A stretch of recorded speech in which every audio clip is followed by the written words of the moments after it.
तो सबसे पहले बात करेंगे सागर की, जहां पर देवरी कला में बार बार तेज बारिश के साथ हुई भीषण ओलावृष्टि से देवरी क्षेत्र के सैकड़ों गांव की फसलें चौपट हो गई हैं।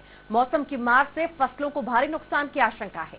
महाराजपुर क्षेत्र के पनारी, सिमरिया, श्रीनगर, डोभी, रसेना एवं केसली के मोहली, डोहली, चौरा डोंगरी, नेवारी, सहजपुर, शरद केसली क्षेत्र के सैकड़ों गांव में आंवले के आकार के ओले गिरने से फसलें चौपट हुई हैं, जिसमें सबसे ज्यादा नुकसान चना, मसूर, गेहूं, बटरी की फसलों को हुआ है। किसानों के अनुसार जब ओलावृष्टि हुई तब खेतों में बर्फ की चादर ओढ़ ली थी। सड़कों पर भी जगह जगह ओलावृष्टि के ढेर लगे देखे गए।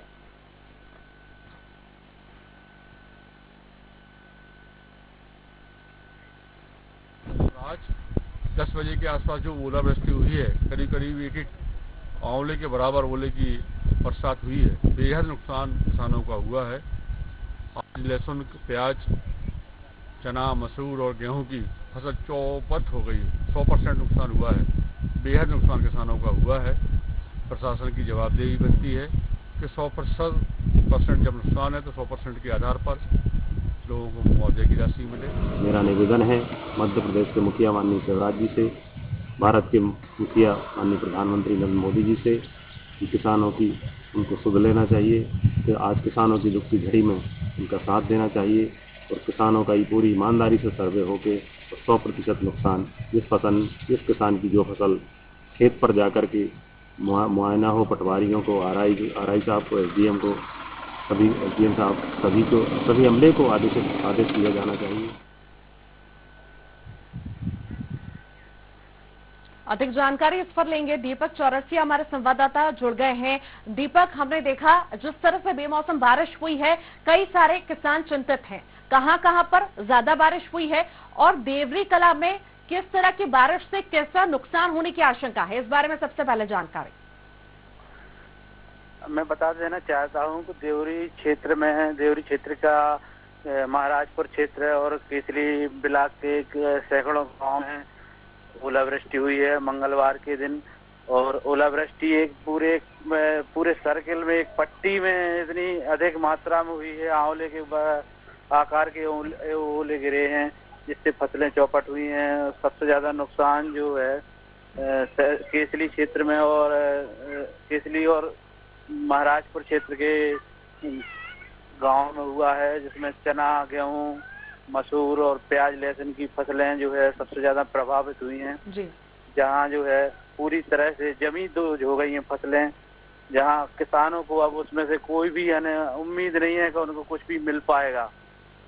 पूरी तरह से चौपट हो चुकी हैं फसलें। वाकई खड़ी फसलों पे ओला गिरना ये तो वाकई होना ही था, क्योंकि फसलों पर अगर ओले गिरेंगे तो फसलें खराब होंगी। अभी तक किसने मामला संज्ञान में लिया है और क्या आश्वासन दिया गया है, क्या बात हुई है, मौके पर कौन पहुंचा है सर्वे करने के लिए? जो है अभी तक क्षेत्रीय विधायक एवं पूर्व मंत्री हर्ष यादव तत्काल सूचना मिलने पर गाँव का दौरा किया था और सागर जिले के कलेक्टर दीपक सिंह भी जो है तत्काल जो है सूचना मिलने के बाद केसली और महाराजपुर क्षेत्र के दौरे पर गए थे और उन्होंने किसानों की आप बीती भी सुनी और आंखों देखा हाल भी जाना कि किस तरह किसानों की फसलें चौपट हुई हैं।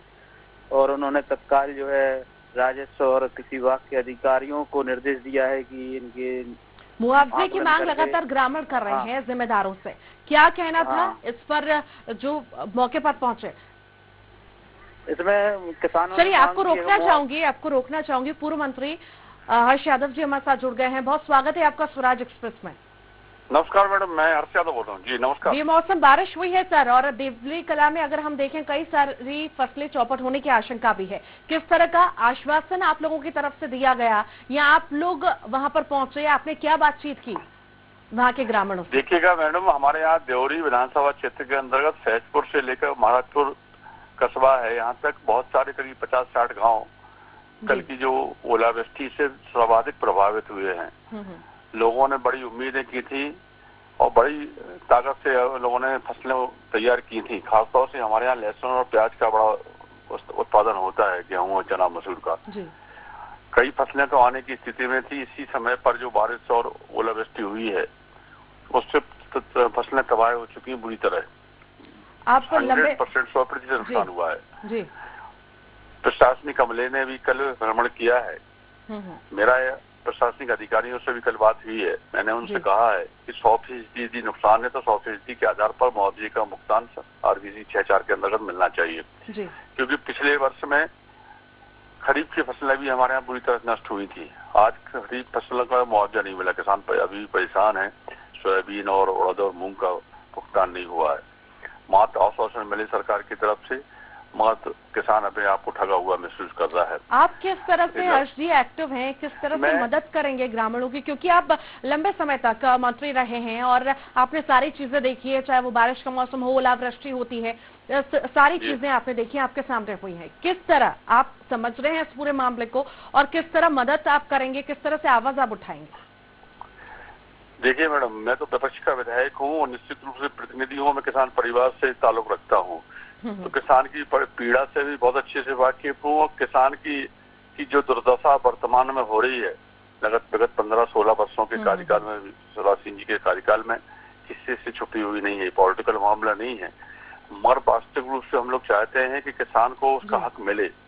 ऐसे समय में जब कर्ज में किसान है, आज यहाँ पर हमारे क्षेत्र में लोगों ने कर्ज लेके लहसुन और प्याज का उत्पादन किया था। बड़ी उम्मीदें की थी और बहुत अच्छी फसलें थी, क्योंकि आज कीटनाशक हो, चाहे दवाइयाँ हो, चाहे बीज हो, बड़ी महंगे रेट में मिलती हैं। कई किसानों ने चना मसूर और गेहूं का उत्पादन किया था। आज फसलें आने की स्थिति में थी, कटाई की स्थिति में थे। हर्ष जी, आपको यहाँ पर रोकना चाहूंगी, हमारे साथ किसान भी जुड़ गए हैं। जी लोधी जी हमारे साथ जुड़ गए। हरीश लोधी जी, बहुत स्वागत है आपका स्वराज एक्सप्रेस में। हाँ मैडम, नमस्कार। ओलावृष्टि से काफी सारा नुकसान है, कौन कौन सी फसलें आपकी खराब हुई हैं और कितना नुकसान की आशंका है? मैडम, नुकसान की अगर आप बात करें तो नुकसान में तो कुछ बचा ही नहीं है, सारे खेत खराब हो गए हैं जी। और जो बचा है तो किसान उसको उठा नहीं सकता है। जो जमीन में गड़ गया उसको कैसे निकालेगा? जी। सर्वे कराने के लिए कोई पहुंचा वहां पर? सर्वे कराने के लिए कल कलेक्टर सागर का दौरा केसली में पहले से निर्धारित था जी। उनको जैसी जानकारी लगी तो वो वहाँ जरूर पहुंचे हैं। और कलेक्टर तो पहले भी आते रहे हैं मैडम जी। लगभग कितना नुकसान हुआ है लोधी जी और कहाँ नुकसान हुआ है, इस बारे में जानकारी? नुकसान का तो बहुत लंबा नुकसान हुआ है मैडम। हमारे जैसे हमारे विधायक जी की बात में सुन रहा था, देवरी विधानसभा क्षेत्र में 2 ब्लॉक आते हैं, एक केसली और एक देवरी। तो केसली ब्लॉक में भी करीब 50 से 60 गांव में और देवरी ब्लॉक में भी 70 से 80 गांव में काफी नुकसान हुआ है। जहाँ की आप बात कर रहे हैं, जहाँ से मैं आता हूँ, बिलवार की, शराईबन की, चौरा डोंगरी की, मुहली की, सरसेना की, सिमरिया की, डोभी की, यहाँ की अगर हम बात करें तो 100% नुकसान में है। जहाँ मसूर की बहुत अच्छी फसलें थी, चना की बहुत अच्छी फसलें थी, गेहूं की बहुत अच्छी फसल। इतना सारा नुकसान हुआ है। सागर जिले से कई सारे मंत्री हैं सरकार में, उनसे किसी से बातचीत हुई या वो मौके पर पहुंचे या बात करने की कोशिश की हो, आश्वासन दिया हो? मैडम, हमें तो यही पता नहीं है कि यहाँ कितने मंत्री हैं, क्योंकि ये मंत्री गोविंद सिंह मंत्री हैं तो सुर्खी तक सीमित है, भूपेंद्र सिंह जी हैं तो वो खुराई तक सीमित है, गोपाल भार्गव जी हैं तो रहली तक सीमित है। जहाँ तक मैं अपने क्षेत्र की बात करूं तो ये आदिवासी सूखा बेल्ट है, काफी पानी से कम बेल्ट है और यहाँ काफी हम लोग पहले भी आंदोलन कर चुके हैं। मैं भी किसान हूँ, उस आंदोलन में मैं भी रहा हूँ। जो सैदपुर में पानी रोको, पानी मिलने के लिए आंदोलन हुआ था मैडम, यहाँ पानी नहीं है। और ऊपर से जो किसानों ने अपने सोर्स बना के कुएं खोद के बोरवेल से जो करा था, इस बार जैसे किसानों ने बहुत लागत लगाई थी, 12 से 15 हजार रुपए क्विंटल का लहसुन लिया था, लहसुन पूरा खराब हो गया, प्याज पूरा खराब हो गया, तुअर पूरी खराब हो गई, गेहूं पूरा खराब हो गया, चना मसूर खराब हो गया। तो ये मंत्री पिछले 15 सालों में ना तो ये मंत्री साहब लोग कभी दिखे हैं, और जब 15 साल में नहीं दिखे तो आप क्या देखेंगे मैडम? जी चलिए, आप लगातार बने रहिए। हर्ष जी हमारे साथ जुड़े हुए हैं, पूर्व मंत्री लगातार। हर्ष जी, आपने सुना जिस तरह से किसान कहते हुए नजर आए कि हमें अभी तक किसी तरह का कोई आश्वासन नहीं मिला है, ना कोई मिलने के लिए पहुंचा है। जैसा कि हम देखें, सागर से कई सारे मंत्री हैं सरकार में, अभी तक उनकी ओर से कोई भी हमने रिएक्शन नहीं देखा। आपको किस तरह का आश्वासन मिला है सरकार की तरफ से? आपने भी आवाज उठाई। मैडम, आश्वासन से कहीं कुछ नहीं होता है, ना आश्वासन से कहीं किसी का पेट भरता है। मैं तो चाहता हूं, हम लोग सब किसान चाहते हैं, मैं तो किसान की हैसियत से बात करना चाहता हूं, विधायक प्रतिनिधि हूँ, अलग बात है। किसान को आश्वासन से पेट भरने वाला नहीं है। वास्तविक रूप से सरकार की मंशा है, अन्नदाता के हित में कुछ करना चाहती है। शिवराज सिंह जी अन्नदाता के देशी होते हैं, कहते हैं, मगर वास्तविक रूप से किसान के लिए कभी कुछ नहीं मिलता है। आज हालत ये है हमारे विधानसभा क्षेत्र में कि बिजली बिल के नाम पर लोगों के ट्रैक्टर, मोटरसाइकिल और जो भी सामान मिलता है वो उठाया जा रहा है, उन पर केस बनाए जा रहे हैं। जब मध्य प्रदेश सरकार को भी मालूम है, जिले के मंत्रियों को भी मालूम है, विधायकों को भी मालूम है, चाहे सत्तारूढ़ पार्टी को हो चाहे विपक्ष को हो, कि खरीफ की फसलें बुरी तरह नष्ट हुई थी। मतलब ना सोयाबीन आया था, ना मूंग, ना उड़द, ना धान। उसके बाद भी मुआवजा नहीं मिला।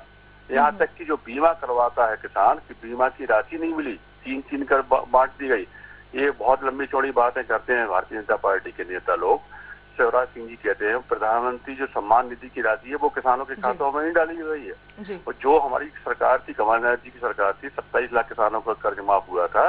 आज उसमें भी किसानों को उसका वास्तविक हक देने का काम सरकार नहीं कर रही है। मतलब चलिए, बहुत सराहनीय है कि आप किसानों के बीच में पहुंचे, ग्रामीणों के बीच में पहुंचे और उनका हालचाल जाना और उन्हें भी आश्वासन आपने दिया। और हम यही उम्मीद करेंगे लगातार आप इसी को लेकर आवाज भी उठाते रहें, क्योंकि हम देख रहे हैं काफी लंबे समय से ये गर्माता हुआ मुद्दा भी है किसानों का। तो शायद अभी कोई एक्शन लिया जा सरकार की ओर से। कल जो है मैं किसानों के साथ लेकर ज्ञापन भी दे रहा हूँ कि इसलिए हमारा एक विकासखंड मुख्यालय है। कल ज्ञापन भी दे रहा हूँ कि हमारा शीघ्र सर्वे हो, क्योंकि पहले तुषार लगा। अभी हमारे यहाँ कुछ दिन पहले तेज सर्दी की वजह से तुषार लगा था। तुषार का सर्वे का कार्य हुआ नहीं था। इस बीच में ये विपत्ति हम लोगों के ऊपर आ गई है। तो निश्चित रूप से प्रशासनिक हमले की जवाबदेही बनती है और खासतौर से सरकार की जवाबदेही बनती है कि वास्तविक रूप से यदि किसान का नुकसान 100% है तो कोई आनंद फानन में फटाफट आदेश जारी करें और उस हिसाब से RBC 6(4) के अंतर्गत जिम्मेदारी सरकार की भी है, प्रशासन की भी है कि जल्द से जल्द संज्ञान में इस मामले को लिया जाए और समाधान जो है किसानों का निकाला जाए। बहुत शुक्रिया हरीश जी हमारे साथ जुड़ने के लिए। किसान हमारे साथ जुड़े हुए थे। हरीश, बहुत आपका भी बहुत शुक्रिया। संवाददाता दीपक जुड़े हुए थे। दीपक, आपका भी बहुत शुक्रिया जानकारी को साझा करने के लिए।